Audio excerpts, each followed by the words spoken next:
और एक इसमें बर्बरी का सबसे बड़ी खूबी ये है कि ये 1 से लेकर 4 बच्चे तक देती हैं एक साथ में, और 2 बार बच्चा दे देती हैं। खाने में क्या देते हैं? खाने में इनको दाल का वो जो भूसा है, मसूर का भूसा हो गया, चने का, अरहर का, ये भूसा देते हैं, और मिनरल मिक्सचर और नमक मिला के और ग्रेन बनाते हैं इनको। 200 ग्राम ग्रेन देते हैं पर गोट, और हरा चारा 1 केजी पर डे।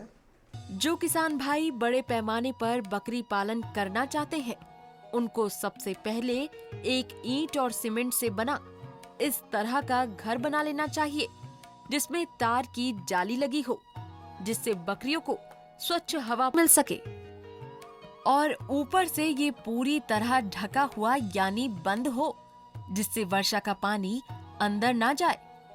इसमें बकरियों को रखें और इस घर को हमेशा साफ सुथरा रखना चाहिए, ताकि गंदगी की वजह से बकरियों को किसी भी तरह का संक्रमण ना हो। देश में बकरी की हत्या और उसके मांस खाने के पीछे कोई धार्मिक अंधविश्वास नहीं है। बकरी के मांस में कोलेस्ट्रॉल कम होता है और गर्मियों में ये उन व्यक्तियों के लिए अच्छा होता है जो कम ऊर्जा वाला भोजन पसंद करते हैं। कभी कभी बकरी के मांस को भेड़ के मांस से भी अच्छा माना जाता है। बकरी का दूध गाय के दूध की अपेक्षा अधिक पाचक होता है, क्योंकि इसमें छोटे वसा कण होते हैं और ये प्राकृतिक रूप से समान होता है। बकरी के मांस और दूध उत्पादन, खाल और चमड़े से कुटीर उद्योग को चलाने में अच्छी संभावनाएं हैं।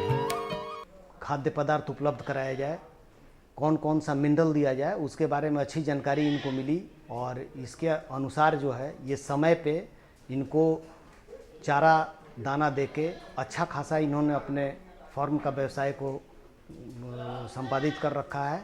और साल में करीब करीब इनकी जो बर्बरी नस्ल की बकरी है, जो इस क्लाइमेट में, इस वातावरण में बहुत ही परिपक्व है और अच्छा उत्पादन इनसे मिलता है, जो कि 2 बार साल में इनके द्वारा जो है बच्चा दिया जाता है, 2 से 4, और अच्छी खासी आमदनी इनको हो जाती है।